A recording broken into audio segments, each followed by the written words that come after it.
Hello, my name is Rasmus Ljunggren and welcome to Dungeon Dwellers Alpha version 2.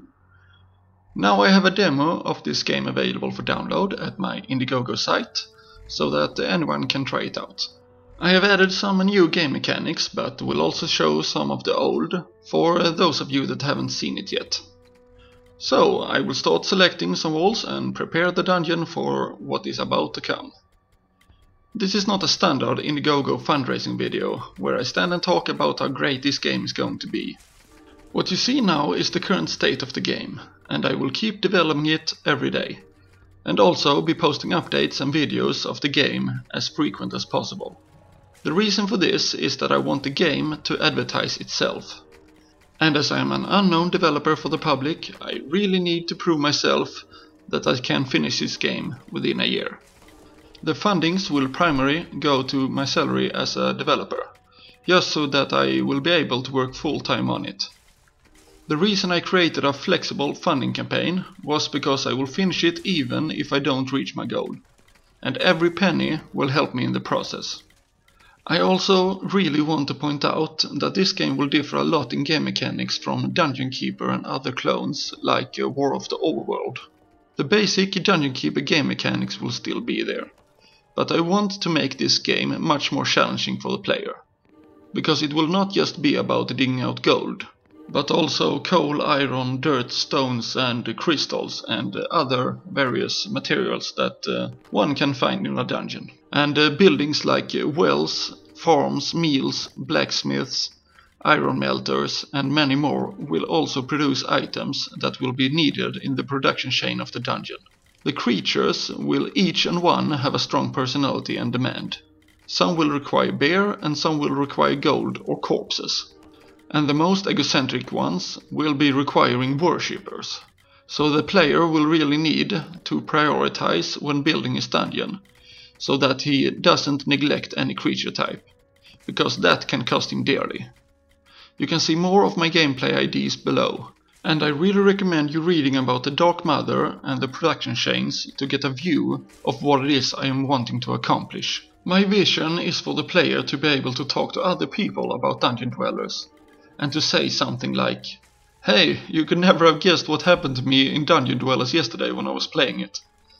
The Dark Elves stole gold from the Juggernaut, and then blamed it on the goblins. Then all hell broke loose. I really need to keep my treasury full so that the Dark Elves doesn't continue stealing from their allies." I have gotten a lot of emails from people around the globe in just these few weeks that wants to help me out with the development. I've got one guy named Eric that are making the music that you can hear in the demo, and two other guys named Thomas and Kyle have helped me creating a forum at forum.dungeondwellers.net. It is right now in a very early stage, but I will be there discussing the game with anyone that are interested. Also, I'm in contact with some 3D artists that wants to help me out with the modeling, just so that I can focus on the programming and finish the game a lot faster. So, what's new in this version? First of all, I've made it available as a demo for anyone to try out. The major update is the menus. Here you can choose to dig and what to build, and also be able to see how much items you have stored. As a Dark Lord, you can only access the items when it's stored in the storage room. And from the items menu you can choose to use the stored item as food for the Dark Mother located in the center. You know, the one that looks like Jabba the Hutt. Items that will be fed to the Dark Mother will have to be transported from the storage room to the Dark Mother by the imps.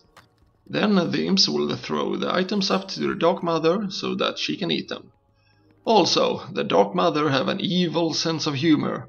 She will scare the imps from time to time when they walk by. But it is rare, and not every player will experience her evil laugh. As seen before, the player can choose combinations of the items eaten by the Dark Mother, and make her puke out an imp. Right now only the imps are available, but in later versions I will add dark dwarfs and other creature types. If you want this game to succeed, then you can help me by visiting my Indiegogo site and pre-order the game. In that way you will get the game as soon as it's finished, and also help me finishing it faster. I understand that not everyone can contribute money, But if you want to, you can always help me by spreading the word among friends and social media. As the pen is mightier than the sword, please spread the news about Dungeon Dweller's evil lord. Anyway, thank you for watching this video, and if you have any questions, then you're always welcome to contact me. This is Rasmus signing out, but I'm hoping to hear from you soon. Have a nice day and goodbye.